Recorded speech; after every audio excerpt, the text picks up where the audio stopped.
त्याच्यात काही पोलिसांच्या सुद्धा आहेत. त्या पोरांनी ईडब्ल्यूएस मधून त्यावेळेस फॉर्म भरले होते. तुम्ही या काही ECBC दिलं.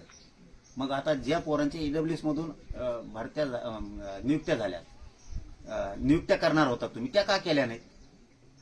ते पास आउट झालेत, सगळं झालंय. आता फक्त त्यांना नियुक्ती द्यायची राहिली होती. मग तुम्ही दिलं ECBC पासून पुढे ठीक आहे. तिथून पुढे तुम्ही ईडब्ल्यूएस मधून तुम्हाला द्यायचं नाही तर देऊ नका. पण जे अगोदर ईडब्ल्यूएस मधून पोरं पास आउट झाले त्यांना नियुक्त्या देणं तुमचं कर्तव्य. ते पण सांगितला विषय. तेही ते म्हणले आता आम्ही मुख्यमंत्री साहेबांच्या कानावरती हे सगळं टाकतो. महावितरण पासून पोलीस भरतीपासूनचे जेवढे विद्यार्थी ईडब्ल्यूएस मधून पास आउट झालेले त्यांना आम्ही नियुक्त्या द्यायच्या राहिल्या होत्या. ते आता नियुक्त्या कशा अधिसंख्या पद निर्माण करून किंवा कसं देता येईल त्याच्यात आम्ही 100% मार्ग काढतो. म्हणजे माझं काम एका जागेवर बसून समाजाच्या लेकराचं कल्याण करणं सुरू आहे.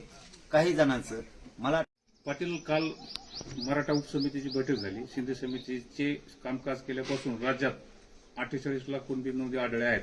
12 लाख प्रमाणपत्र वाटल्याची माहिती मंत्री राधाकृष्ण विखे पाटील यांनी दिली आहे. मला काही तफावतच कळत नाहीये. काय म्हणतेत काय? आम्हाला प्रोसिडिंग दिलंय 58 लाख.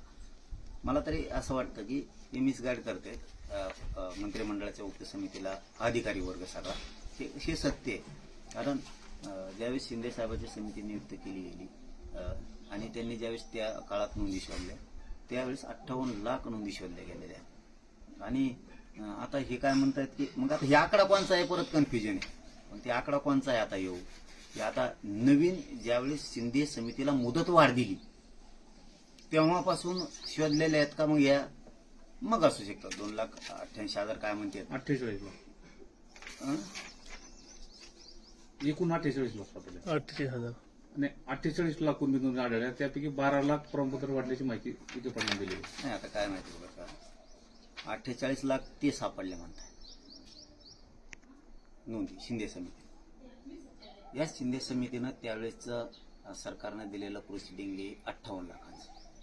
58 लाख. मग आता याच्यात काय कन्फ्युजन व्हायला लागलंय? हे सत्यच 58 लाखच नोंदी आहेत, 48 लाख नाही. हे मी त्यावेळेस त्यांना ठासून विचारलं होतं. मला खोटा एकही शब्द सांगू नका म्हणलं.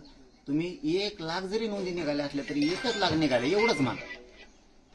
उगाच तुम्ही 54 लाख निघल्या म्हणू नका. त्यावेळेस ते 54 लाख म्हणायचे.